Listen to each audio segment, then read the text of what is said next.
Assalamualaikum, my name is Wan Anissa binti Syari Amir and I am from Group 1. Today we are presenting on George Orwell essays, A Hanging and Shooting an Elephant. Our group consists of 5 members, which are Muhammad Nakib, Nazia Izora, Nick Fatin, and Aisha Alia, and me, Wan Anissa. The thesis statement of our paper is the effect of colonialism as seen on George Orwell's A Hanging and Shooting an Elephant through the absence of humanistic values, the relationship between the Occident and the Orient, and the reliance on colonial power to maintain order. So, without further ado, let's begin our first presentation with the first point.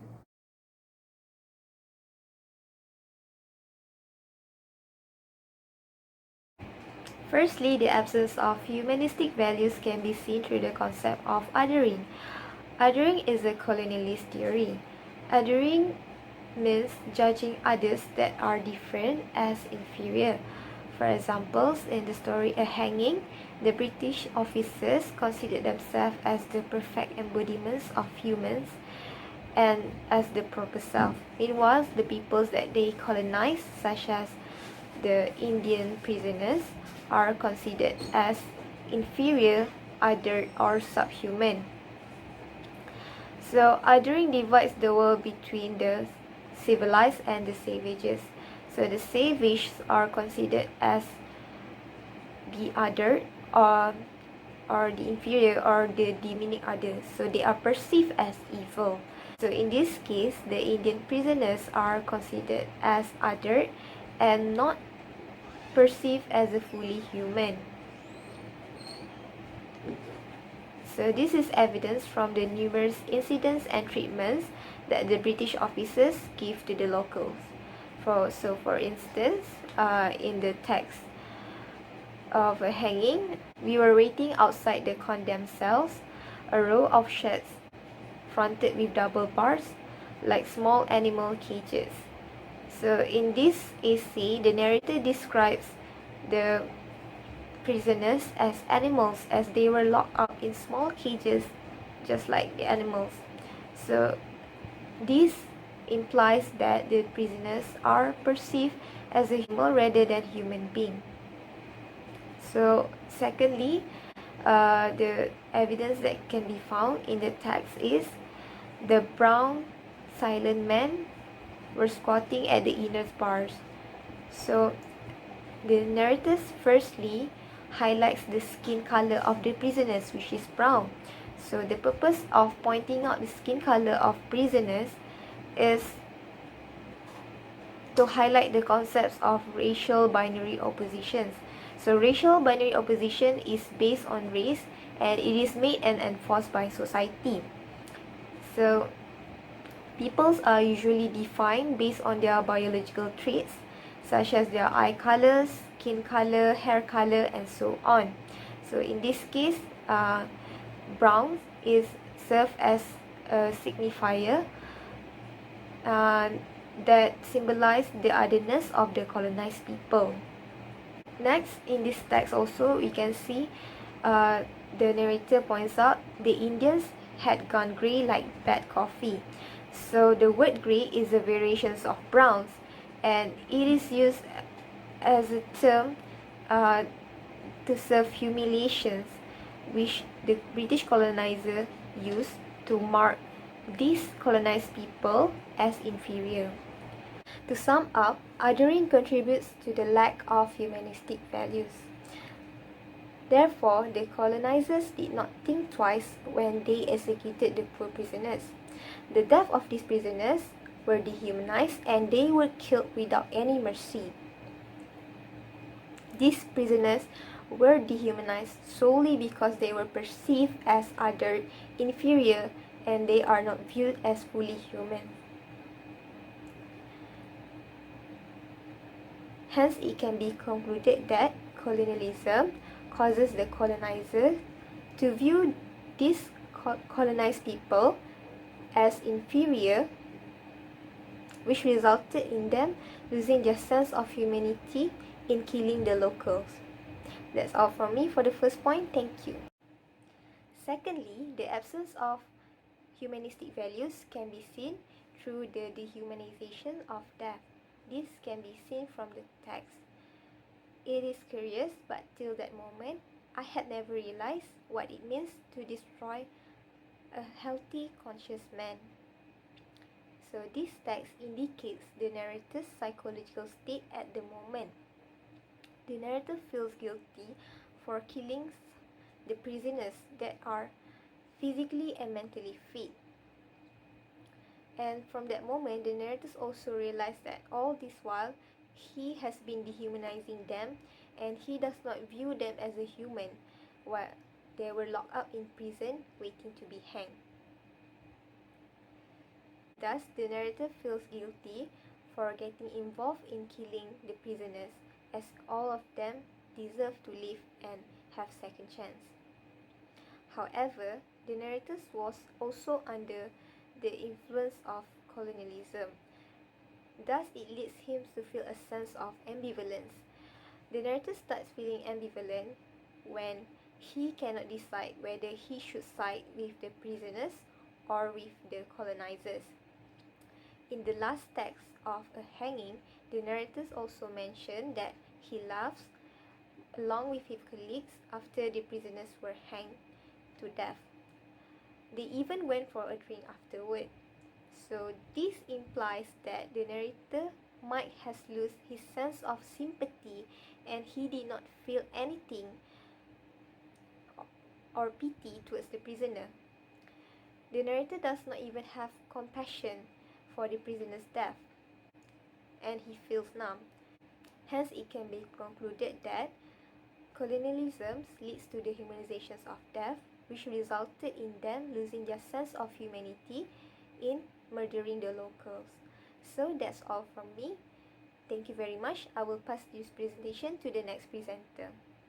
Hi, Assalamualaikum. I'm Aisha, and I will talk about the absence of humanistic values due to the colonization in Orwell's other text, Shooting an Elephant. First of all, we can see that throughout Shooting an Elephant, the narrator is reluctant to kill the elephant, which is an animal, even though it has killed a coolie, which is a human being. Here, the elephant is positioned above the coolie, but for what reason? Is it because of the fact that an animal deserves to live, or is it actually because of its material value? Well, according to the narrator, it is a serious matter to shoot a working elephant. It is comparable to destroying a huge and costly piece of machinery. This shows that colonialism affects a person's sense of humanity through materialism. Even if the narrator's motivation is that an animal deserves to live more so than a coolie, the elephant is still going to be positioned at the top. So either way, the subaltern, which is the coolie in this case, is always going to be dehumanized as long as he is under the colony.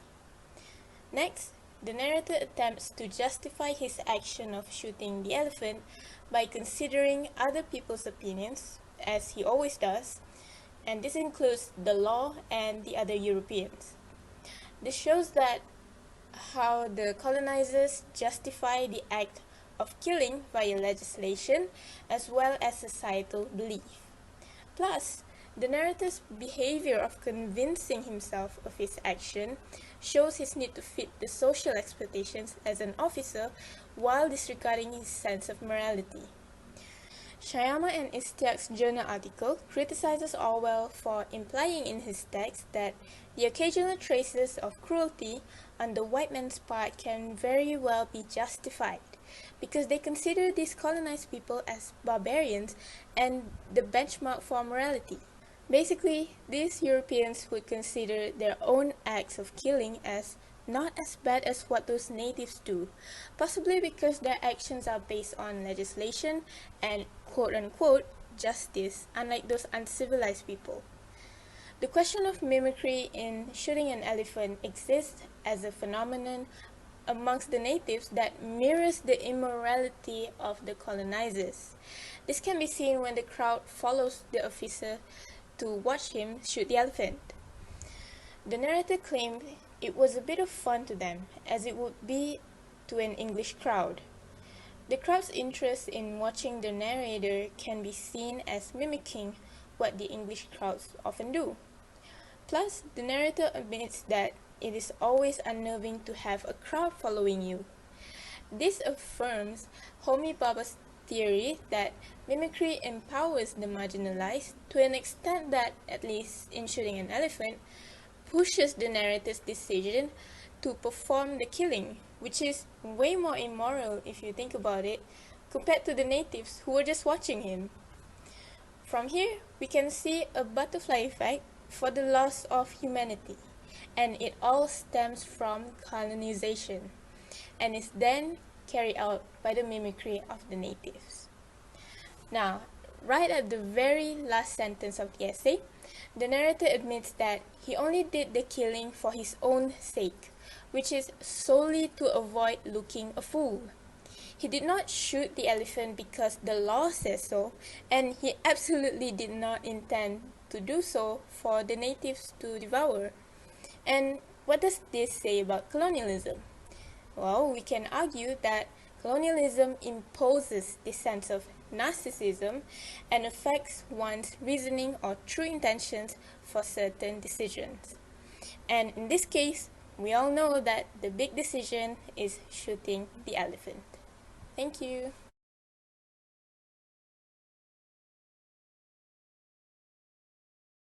Bismillahirrahmanirrahim. Assalamualaikum warahmatullahi wabarakatuh. My name is Muhammad Nakib bin Osman, and I'll be continuing the presentation by presenting the next main point, which is the relationship between the Occidents and the Orients. Now, before I go into my presentation, I would like to read you a quote by Edward Said in his book Orientalism. He mentioned that the relationship between Occident and Orient is a relationship of power, of domination, of varying degrees of a complex hegemony. So how is this relevant to our study and our presentation? So basically, what we are trying to conclude is that the relationship between the Occidents and Orients that are being portrayed in the novel is actually a relationship that is based mainly on benefits. When they are portraying some benefits towards each other, then they are used.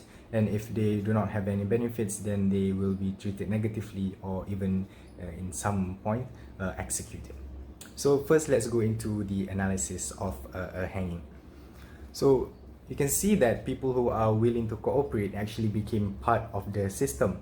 In this case, in the hierarchy of the prison, the locals were actually given opportunities. The locals who are willing to cooperate, I have to emphasize that, were given position in the hierarchy of the prison. You can see in a few examples, they were given position as the head warders as well as the warders.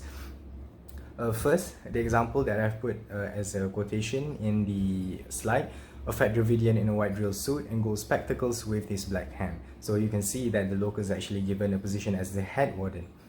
And when another example, they were also given a position that they are given the opportunity to hold the weapon and entrusted with the weapon. The example, two warders march on either side of a prisoner with rifles at the slope. So you can see if they are willing to cooperate, they were actually given opportunities to join the system and help the colonials or the Occidents to further their cause, which is the exploitation of the locals. However, this is not the case if the locals were not willing to cooperate. And you can see the same example in the story A Hanging, where people who actually were not willing to cooperate or the rebels are eliminated. So basically, the story of A Hanging is about prisoners that are being hung. So these are the rebels that are going against the colonials or the Occidents. So because they were not willing to cooperate and because they do not help further the cause, they do not bring benefit towards the Occidents and even inhibit the purpose of the Occidents coming into these colonized countries. So they were executed. So let's go into the next part, which is the short story Shooting an Elephant. So in this short story, the position of power is actually quite in contrast compared to A Hanging, because the narrator mentioned that the influence of the British colonial power were actually reduced, or they are getting weaker in these colonized countries. And because of that, the position of power is being held by the Orients instead of the Occidents. So you can see in a few examples given that the Europeans or the British colonial power and the Occidents were actually treated very negatively by the locals or the Orients.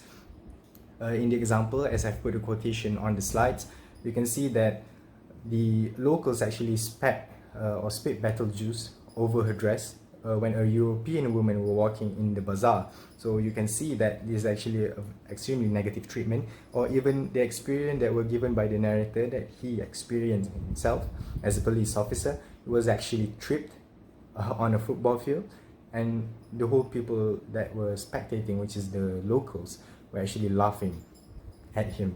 So you can see that this is actually not a positive relationship. However, there is a turning point where the locals actually needed him because an elephant actually went rampant in the bazaar, at the local bazaar. Therefore, they needed him, so they asked for his help and to do his job as a police officer. So now you can actually see that when the position of power is being held by the Orients, they also exercise this relationship, where a relationship is mainly based on benefits. So how is it relevant towards our discussion today? So basically our discussion is about the impact of colonialism on both the Orients as well as the Occidents. The focus right now is the impact of colonialism on the Orients. So one word that we can use to describe is that is related to the discussion of post-colonialism is the word mimicry. So the locals actually adopted this practice, the practice of the relationship between the Occidents and the Orients that is mainly based on benefits. So because of this adoption, there is a research that supports this, that talks about the impacts of colonialism, which is a research analysis. So one of the impact is a social impact. So this is clearly a social impact where the Orients or the locals actually exercise the same practice as the Occidents previously when they already hold the position of power. As mentioned before, Edward Said mentioned that the position of power is exercised in a relationship between the Orients and the Occidents. So the locals acted the same way when they are in the position of power as the Occidents. So this is the social impact that is being portrayed in these two short stories. And I think that's all from me, and I'll give it to the next presenter.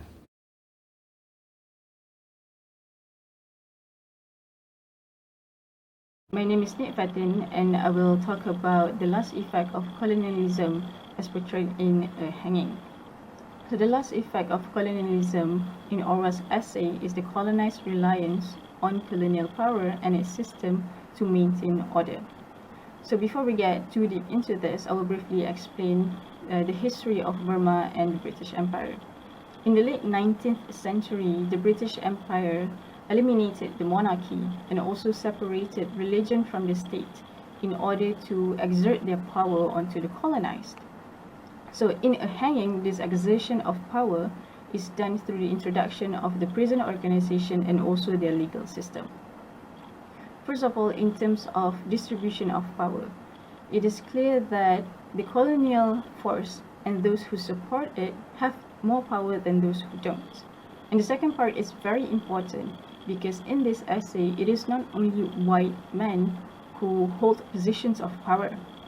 For example, while the narrator, whose role in the story is as a magistrate, is white, there's also a mention of another magistrate who is Burmese. And at the end of the story, the Burmese magistrate joins in to make fun of a previous convict who was afraid of his execution. In the text, it says, "Pulling at his legs," exclaimed a Burmese magistrate suddenly and burst into a loud chuckling.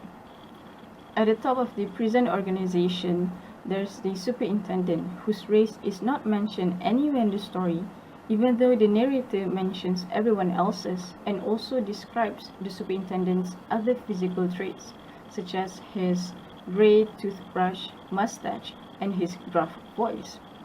So those observations, paired with the fact that the superintendent says God with a capital G, suggests that the man who oversees the prison organization is white. Then under him, there's the head jailer, Francis, who is black.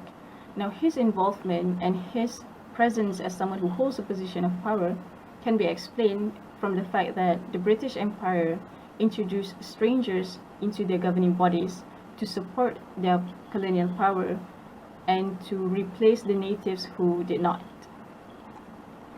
Circling back to how the Burmese and the Indians rely on colonial power to maintain order, let's look at the characters who share the same race as the prisoners. Firstly, we have the young Eurasian Jailer. Not only does he hold a position of power in this prison, but he also seems very eager to get some sort of approval from the narrator. He separates himself from the prisoner, and he tries to highlight the similarities he has with the narrator. For example, he says, "Do you know, sir, our friend," he meant the dead man, "when he heard that his appeal had been dismissed, he pissed on the floor in his cell from fright. Kindly take one of my cigarettes, sir. Do you not admire my new silver case, sir? From the boxwala, 2 rupees, 8 annas, classy European style." And then there's of course the 6 Indian warders who escort the convict to his execution, to the gallows. They are carrying rifles and bayonets, weapons given to them by the British Empire to fulfill their role, while they escort one convict to his execution. And perhaps the most harrowing detail is the fact that the hangman is also a convict. The hangman, a grey-haired convict in the white uniform of the prison, was waiting beside his machine. He greeted us with a servile crouch as we entered. And though it is not explicitly mentioned, it is very much possible that the hangman is also an Indian, as is the case with all the other prisoners. And from the fact that the superintendent shouts "Chalo," a Hindi phrase that means "let's go," as a cue for him to pull the lever. Lastly, as mentioned, the prisoners are Indians. They are brown silent men, condemned men, due to be hanged within the next week or two. Throughout the whole essay, there's no mention of their crime, but from the way the narrator highlights their skin color and centers it above all the other things, it seems that that is their biggest crime. Or perhaps if we consider the historical context, maybe they tried to resist the colonizers, but unfortunately failed, because by that time, even some of their people had approved of it, or at least submitted to it, because now they also have become a part of the system. So from their perspective, and from the perspective of the colonizers, the procedure is necessary to maintain order and to sustain colonial power. For example, in the essay, everyone is waiting for the execution to be done and over with, so that the prisoners can get their breakfast. In the text it says, "They squatted in long rows, each man holding a tin pannikin, while 2 warders with buckets marched around ladling out rice. It seemed quite a homely, jolly scene after the hanging." And this suggests that the mistreatment of the prisoners or of the colonized does not overrule their reliance on the colonial power, as shown by their participation in the prison organization. And this reliance, to a certain extent, is viewed as necessary to get rid of resistance and to maintain order.